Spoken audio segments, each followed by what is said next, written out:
Mitt namn är Karl. Och min dotter har lämnat mig. Inte för att hon var tvungen, inte för att jag gjort henne illa, utan för att hon valde det så. En tisdag. I mitt eget kök. Med ett leende i ansiktet. Hon tittade på mig. Hon höll min hand. Hon sade att hon var orolig. Att hon älskar mig. Att hon bara vill mitt bästa. Och sedan tog hon allt. Mitt hus. Mina pengar. Min värdighet. Och gick. Det här är min berättelse. Jag berättar den inte för att få medlidande. Jag berättar den för att jag vet att jag inte är ensam. För någon där ute känner samma sak. Denna tystnad. Denna tomhet. Detta väntande på någon som inte längre kommer.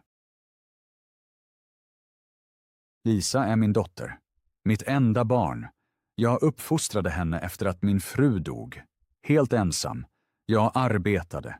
Jag lagade mat. Jag gick på hennes skolpjäser.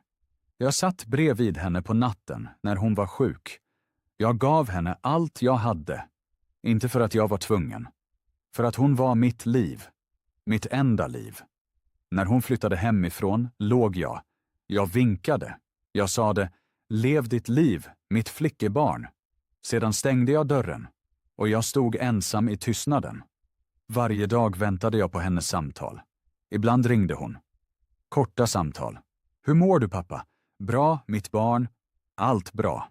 Det var en lögn. Men jag ville inte belasta henne. Jag ville vara den starka pappan. Pappan som aldrig gör problem. Pappan som alltid säger, allt bra. Mitt misstag var att jag trodde henne för mycket. Att jag tänkte att hon ser mig. Ser mig på riktigt. Jag hade fel. Den där tisdagen kom hon. Oväntat. Jag hörde ringklockan. Jag gick till dörren. Och där stod hon. Lisa, min dotter, äldre än i mina minnen. Men hennes leende var detsamma. Det leende jag kände så väl. Det leende som alltid fick mig att tro att allt är bra. Jag kramade henne. Hårt. Längre än hon nog väntat. Jag andades in hennes doft. Den speciella doften. Som bara hon har. Jag tänkte, hon är här. Allt är bra. Hon är här. Jag bryggde kaffe. Jag ställde kanelbullar på bordet. De bullar hon älskade som barn. Jag gav allt jag hade. Precis som alltid. Vi pratade. Om hennes liv. Om hennes jobb. Om hennes man. Jag lyssnade. Varje ord var viktigt för mig. Hennes ord var alltid sällsynta. Sedan ändrades hennes ansikte. Bara lite. Men jag såg det. En far ser sådant.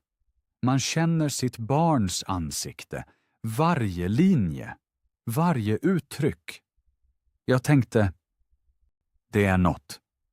Något kommer nu. Hon började tala. Lugnt. Nästan för lugnt. Hon sade att hon var orolig. Att huset är för gammalt. För stort för mig ensam. Att jag blir äldre. Att det inte är säkert. Hennes ord lät förnuftiga. De lät omtänksamma. De lät som orden från någon som verkligen bryr sig. Hon talade om ett äldreboende. Om ett bra boende. Inte långt bort, med trädgård, med andra människor, med personal som hjälper.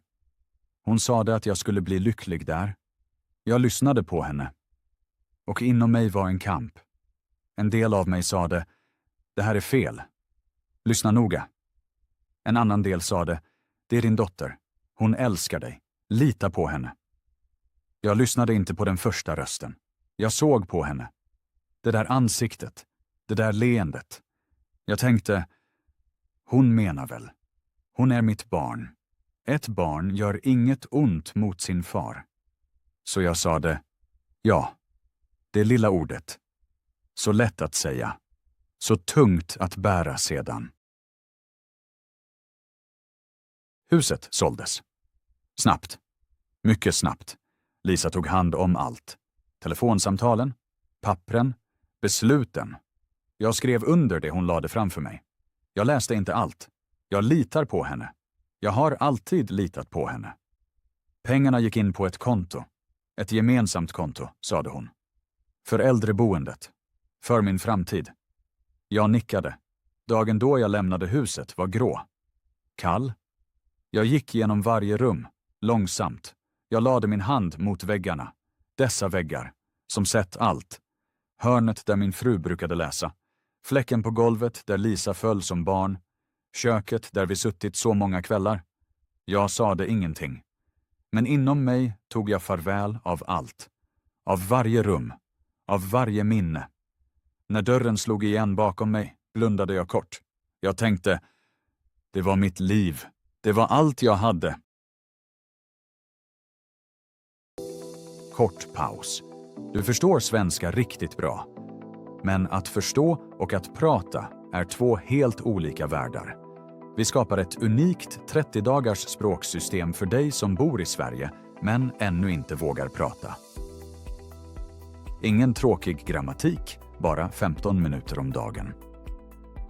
Du kan boka din plats nu och få 30% rabatt på kursen.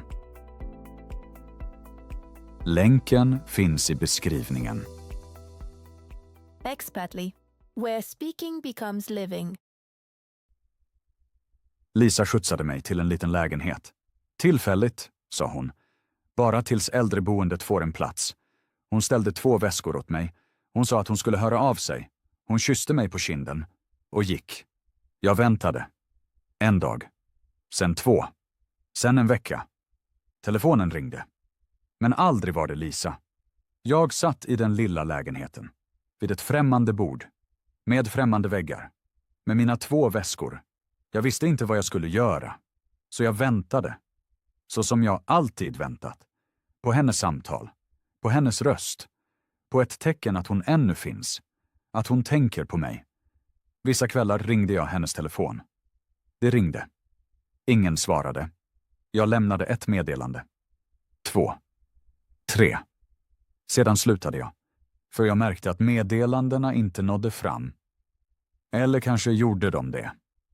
Och hon svarade ändå inte. Det var värre. Någon gång slutade jag laga mat. Jag bara slutade. Vad skulle jag laga? Till vem? Jag satt i soffan. Jag tittade ut genom fönstret. Dagarna gick förbi, en efter en. Likadana. Grå, tomma. Min granne knackade på dörren. Jag vet inte hur länge han hade knackat. Jag hörde det knappt. Han ropade genom brevinkastet. Karl. Jag hörde mitt namn. Den enkla klangen. Att höra mitt namn. Uttalat av någon. Det drog mig tillbaka. Jag gick till dörren. Jag öppnade. Där stod han. En äldre man. Jag kände honom knappt. Men han såg på mig. Verkligen såg på mig. Och han sa, jag är orolig för dig. Inga stora ord. Inget drama. Bara dessa enkla ord. Jag visste inte vad jag skulle säga. Så jag sa, det är bra med mig. Han nickade. Men han gick inte. Han sa, får jag komma in? Jag släppte in honom. Han satte sig. Han var tyst. Och denna tystnad var annorlunda än den andra tystnaden. Den var inte tom. Den var full. Full av mänsklighet. Min granne ringde efter hjälp. En kvinna från socialtjänsten. Hon heter Maria. Hon är ung. Mycket yngre än jag trodde. Hon kom. Hon satte sig. Inte bakom ett skrivbord. Bredvid mig. I soffan. Hon frågade inte direkt. Hon förklarade inte direkt. Hon satt bara där. Sedan frågade hon. Vad heter du? Jag sa. Karl. Hon log. Ett äkta leende. Inte leendet från någon som bara gör sitt jobb. Ett leende från någon som verkligen lyssnar. Hon sa. Trevligt att träffa dig, Karl. Dessa 4 ord. Så enkla. Men jag hörde dem och tänkte. När sa någon senast att det är trevligt att träffa mig? Jag kunde inte minnas. Maria lyssnade. Jag berättade allt för henne. Huset, Lisa, väskorna, väntan. Jag pratade och pratade. Mer än jag pratat på månader. Hon avbröt inte. Hon dömde inte. Hon bara lyssnade. Ibland nickade hon. Ibland gjorde hon ingenting. Bara satt där. Det räckte. Det räckte mer än nog. Maria hjälpte mig. Inte för att hon var tvungen. Det kände jag. Det var inget jobb för henne. Det var mer. Hon hittade en liten lägenhet åt mig. Bättre än den jag bodde i. Ljusare. Med ett fönster där solen kommer in. Hon hjälpte mig med inflyttningen. Mina 2 väskor. Mina foton. Mina få saker. När allt var inne såg jag mig omkring. Denna lilla lägenhet. Främmande väggar. Men sol. Jag tänkte, här kan jag börja om. Inte gå tillbaka. Bara börja. Den första kvällen var tyst. Men annan tystnad än förr. Inte tom tystnad. Bara tystnad. Jag stod i köket. Jag öppnade skåpen. Jag hade några saker där. Enkla saker. Jag satte på vatten. Jag gjorde te. Bara till mig. Jag ställde fram en tallrik. 1. Inte 2. Det var nytt. Det var ärligt. Jag är den jag är. Ensam. Men här. Fortfarande här. Jag drack mitt te. Det var hett. Det smakade gott. Så enkelt. Så bra. Jag har hängt upp mina foton. Det var det första jag gjorde. I den nya lägenheten. Min fru. Lisa som barn. Glada stunder. Frusna ögonblick. Jag stod länge framför fotot av Lisa. Det där fotot där hon är kanske 6 år. Hon håller en glass i handen. Hon skrattar. Det där skrattet. Jag såg på bilden och tänkte, det är mitt barn. Det är fortfarande mitt barn. Även efter allt. Även efter huset. Även efter väskorna. Även efter tystnaden. Hon förblir mitt barn. Jag kan inte stänga av det. Jag kan inte bara ta bort henne ur mitt hjärta. Ibland ville jag det. Under de långa nätterna. När smärtan var för stor. Men en fars hjärta fungerar inte så. Det älskar. Även när det gör ont. Även när det inte verkar vettigt. Det älskar ändå. Jag lade inte undan fotot. Jag hängde upp det. Bredvid bilden av min fru. För Lisa är en del av mig. Även om jag kanske inte längre är en del av henne. Dagarna blev sakta bättre. Inte dramatiskt. Inte på en gång. Väldigt långsamt. Som när is smälter. Knappast synligt. Men det smälter. Jag började laga mat igen. Små saker. Soppa. Potatis. Ägg. Enkla rätter som man känner. Som smakar som hemma. Maria kom förbi ibland. Inte alltid. Men ibland. Hon knackade på dörren. Jag öppnade. Hon frågade, har du ätit? Jag svarade, ja. Hon låg. Ibland satte hon sig. Vi drack te. Vi pratade. Om små saker. Om vädret. Om nyheterna. Om min fru. Ibland. Om fina minnen. Maria skrattade åt mina gamla historier. Det där skrattet. Det öppnade något i mig. Den glädjen att få någon att skratta. Jag hade glömt den. Hur skönt det är. Hur levande det gör. En kväll frågade hon. Vad gjorde du som ung, Karl? Jag berättade. Jag berättade mycket. Om mitt arbete. Om mina resor. Om min fru. Om Lisa som liten. Maria lyssnade. Verkligen lyssnade. Och jag insåg. Mitt liv har värde. Inte på grund av huset. Inte på grund av pengarna. Utan på grund av dessa berättelser. På grund av det jag har levt. Kort avbrott. Om du just nu lyssnar på svenska och förstår, gör du redan mer än de flesta. Och om du vill komma ännu längre har jag skrivit något perfekt för dig. En bok full av berättelser som tar din svenska till nästa nivå. Länk nere i kommentarerna. Lisa hörde aldrig av sig. Inte en enda gång. Inget samtal, inget sms, ingenting. Till slut slutade jag vänta. Det var inget dramatiskt ögonblick. Inget stort beslut. Det bara hände. En morgon vaknade jag. Jag gjorde mitt te. Jag tittade ut genom fönstret. Solen sken. Och jag tänkte inte på telefonen, inte på Lisa, inte på väntan. Jag såg bara solen. Det var ögonblicket. Litet. Tyst. Men viktigt. Jag vet inte vad Lisa är nu.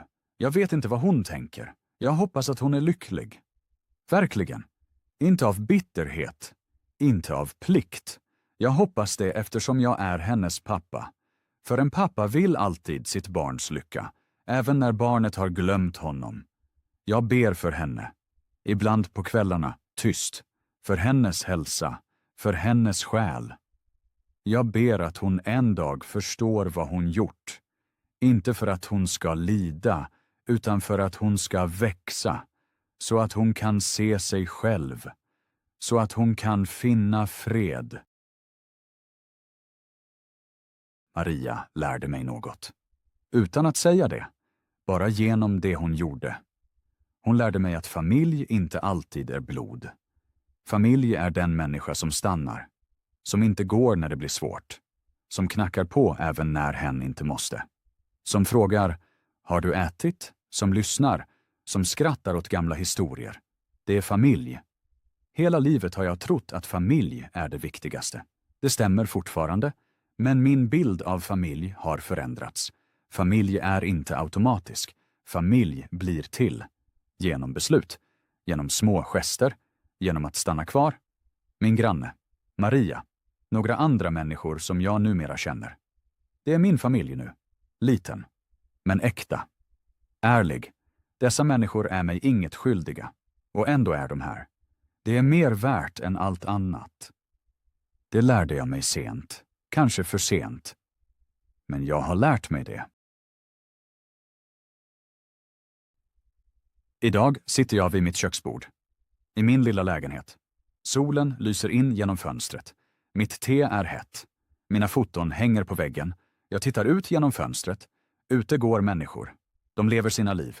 Jag är en av dem. Fortfarande. Fortfarande här. Det är ingen liten sak. Vissa dagar är tunga. Vissa kvällar är långa.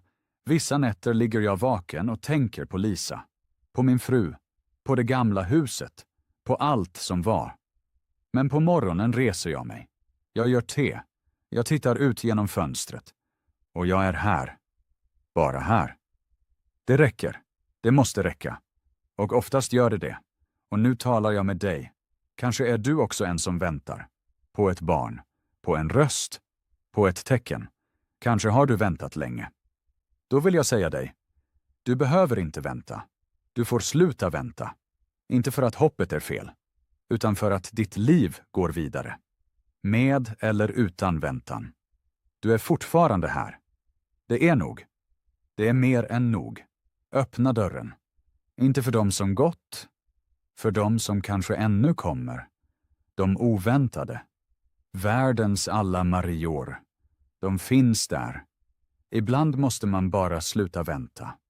Och börja se. Det gjorde du jättebra.